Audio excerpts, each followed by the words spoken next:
pessoas preferem acusar do que de fato ver.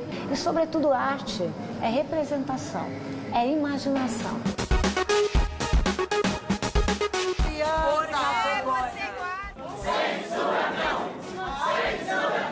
Há uma grande confusão de achar de que no museu pode acontecer um crime.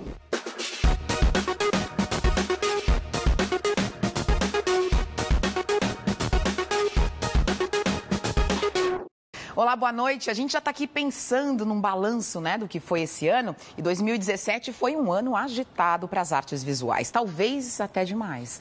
Museus, exposições e até uma peça de teatro sofreram ataques de grupos organizados pela internet que se diziam ofendidos pelo conteúdo apresentado nas mostras. A exposição Queer Museu, Cartografias da Diferença na Arte Brasileira, foi fechada antes do previsto em Porto Alegre. O monólogo O Evangelho segundo Jesus, Rainha do Céu, interpretado por uma mulher trans, também foi suspenso em Jundiaí, Salvador. A exposição Histórias da Sexualidade, em cartaz até fevereiro no MASP, foi inaugurada com a proibição da entrada para menores de 18 anos. Mas depois de uma nota técnica do Ministério Público Federal esclarecendo o que está previsto na lei, o MASP recuou e passou a permitir o acesso a menores, desde que acompanhados de um responsável. O Metrópolis acompanhou de perto toda essa polêmica desde a abertura da mostra.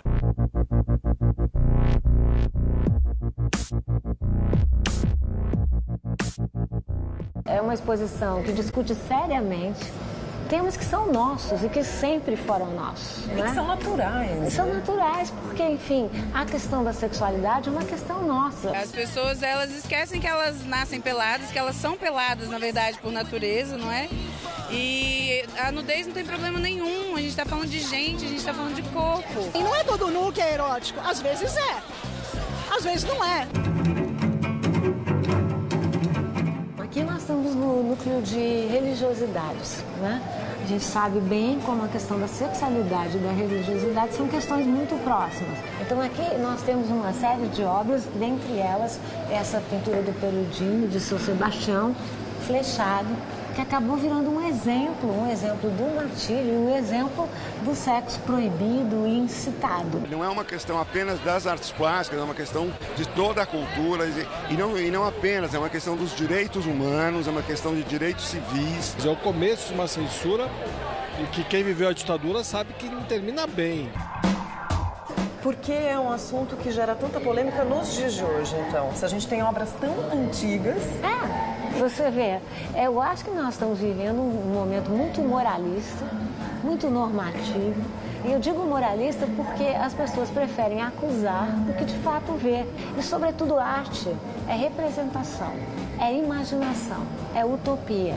E o que faz a arte conosco é justamente transgredir. Essa exposição, um dos grandes méritos dela é a diversidade de abordagens, A diversidade de técnicas, de abordagens, de artistas, de gerações, de pontos de vista. Isso tem que haver nessa sociedade, senão a gente vai continuar no campo da hipocrisia. O que pode para você? Eu acho que para mim pode tudo, eu sou livre. A gente não quer só comida, a gente quer comida, diversão e arte. A gente não quer só comida, a gente quer saída para qualquer parte. E aqui no estúdio nós também falamos sobre esse assunto. Vamos rever? A gente pode falar dessa nudez não erótica e da nudez erótica? As instituições têm que se preocupar com isso, Saron? Eu acho que está sendo um aprendizado para todo mundo esse episódio, É claro que a arte e a cultura precisam estar sempre preservadas, O importante é, acima de tudo, dar a oportunidade para os pais, para as mães, para os responsáveis, para que eles realmente possam optar se querem ou não querem que os seus filhos participem, estejam, em atividades culturais. Essa exposição do MASP é livre para você? Deveria ser livre? Eu acho que sim. Tem algumas imagens que são fortes. Tem imagens de sexo explícito, tem homens vestidos de mulher se masturbando, tem algumas, mas é uma parte e tem. Agora, num contexto justamente de exposição de arte, onde aquelas imagens que tem algumas poucas, são um pouco mais fortes, mas num contexto cultural da exposição que, de alguma maneira, eu acho que rebaixa o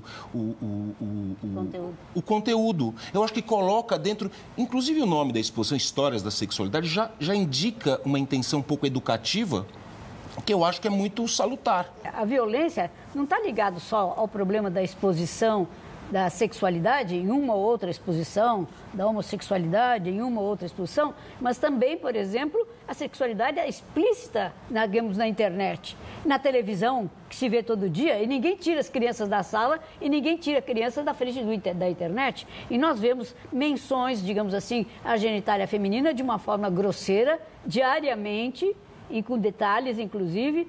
Eu acho que chocam qualquer mulher, chocam qualquer adolescente. Inclusive, o público que visita museus é tão exíguo, é tão pequeno, comparado com o público que assiste televisão, o público que vê a internet, sem nenhum governo, sem nenhuma, dizer assim, é proibido até 18 anos. Não existe nada disso. As crianças estão entregues a toda essa visualidade ou a esses textos, se elas quiserem ler, que são muito mais perniciosos que qualquer exposição como essa. Metrópolis de volta. Uma outra exposição que deu o que falar este ano aconteceu no Museu de Arte Moderna de São Paulo. Na abertura da 35ª edição do Panorama da Arte Brasileira, uma performance provocou protestos. Na abertura da exposição, o coreógrafo Wagner Schwartz apresentou La Bête. Na performance, o artista convida o público a manipular o corpo dele, numa tentativa de dialogar com a obra Bichos, de Lygia Clark. Após a apresentação, um vídeo circulou na internet onde uma criança aparece mexendo no pé do coreógrafo. O MAN rapidamente divulgou uma nota esclarecendo que a sala estava sinalizada sobre o conteúdo da performance e que a criança estava acompanhada da mãe. A onda de críticas, então, saiu da internet e foi parar dentro do museu. Grupos políticos contrários à apresentação invadiram o MAN, agredindo funcionários e visitantes. Censura não! Censura não! Arte não é crime! Mais de 200 artistas plásticos, atores, cineastas e frequentadores se uniram em apoio ao museu. Segurando cartazes com a inscrição "Somos Todos MAN", eles deram um abraço simbólico no museu e pediram respeito à liberdade artística. O secretário municipal de São Paulo, André Sturm, condenou as agressões que funcionários, visitantes e o museu sofreram. Voltaire, que tem sido citado recentemente, disse uma frase que eu considero fundamental. Não concordo com uma só palavra do que você diz, mas defenderei até o último instante o seu direito de dizê-las. Dessa forma, a gente deve combater, antes de tudo, qualquer tipo de violência, qualquer tipo de intolerância. É um pressuposto da arte a liberdade e, em muitos casos, a inovação, o risco e até a polêmica. Nós reunimos gestores culturais, artistas e curadores para debater esse assunto. As pessoas que estão envolvidas de um jeito ou de outro nessas questões desconhecem completamente, não é, a questão da arte, desconhecem completamente, não é, o que envolveu, não é, as exposições, não é, os visitantes, etc. As pessoas não compreendem que o corpo serve para outras coisas além do sexo. É muito impressionante. Quem viu a performance, ela não tem nenhum tom libidinoso, nada de sexualidade sexual, nada de erotismo. É uma performance como outra qualquer, no sentido de que esse tipo de performance vem sendo praticado pelo menos desde os anos 60. E eu entendo que esses ataques não são de pessoas, de fato, que estão preocupadas com a questão da pedofilia. É um ataque à instituição museu. Primeiro, eu acho uma discussão meio chatinha, né? Porque não há nada de novo na nudez na arte, né? O que eu acho que há de novo é o contexto que o Brasil está. Acho que não tem que tirar exposição nenhuma, não tinha que fechar a exposição do Santander em Porto Alegre, né? Mas, do ponto de vista sociológico, me parece que o há de novo é um grupo, a maioria que estava um pouco recolhida, com trauma da ditadura, de achar que se você falasse isso, você não prestava, não sei o quê. Essas pessoas estão ganhando força com as mídias sociais. Isso é importante para a gente pensar o que pode virar as eleições de 18. Rodrigo, você como advogado pode, pelo menos, elucidar para a gente essa questão da pedofilia, porque as pessoas parecem que não sabem o que é pedofilia, porque dizer o que aconteceu lá dentro ser pedofilia me parece um contrassenso. Primeiro, não aconteceu pedofilia. Segundo, aquilo não poderia incentivar a pedofilia, né? A pedofilia é a interação, enfim, o ato sexual diante da criança ou a interação sexual com a criança. mas o caráter sexual, né? No caráter de ato sexual ou de sexo explícito, né? Simplesmente o que há ali é uma nudez, e uma nudez artística, o que é completamente diferente de pedofilia, né? Uma coisa não tem nada a ver com a outra. O que é complicado é quando a solução para o debate é fechar. Não, vamos fechar essa exposição, vamos arrancar esse quadro daqui, como aconteceu no Mato Grosso do Sul, né? Um delegado mandou tirar um quadro de dentro de uma exposição. Quando um delegado vira curador de arte, alguma coisa está errada. Se alguém estivesse preocupado com as crianças do Brasil, iria sair pelo meio da rua e começar a olhar as crianças onde elas estão. Se alguém está preocupado com a violência no Brasil, 28 mil assassinatos em um ano, tem assunto suficiente para a gente tratar no país sobre isso. Se alguém está preocupado com os animais no Brasil, vamos parar de matá-los, né? E não a representação. Há uma grande confusão de achar de que num museu pode acontecer um crime.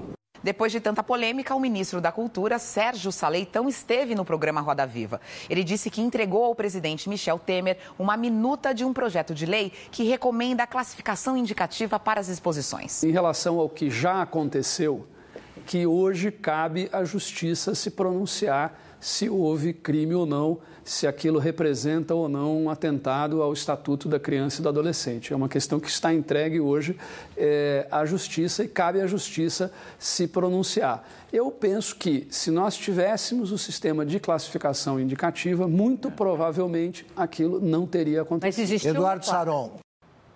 O Metrópolis de hoje está acabando. Fique com as imagens da mostra Histórias da Sexualidade em exposição até fevereiro, aqui em São Paulo. Muito além da polêmica, você vai poder ver trabalhos de grandes artistas, Degas, Picasso, aqui do Brasil, Adriana Varejão, Vitor Meirelles. Não perca, vale a pena. E a gente se vê amanhã, depois do Jornal da Cultura. Tchau, tchau.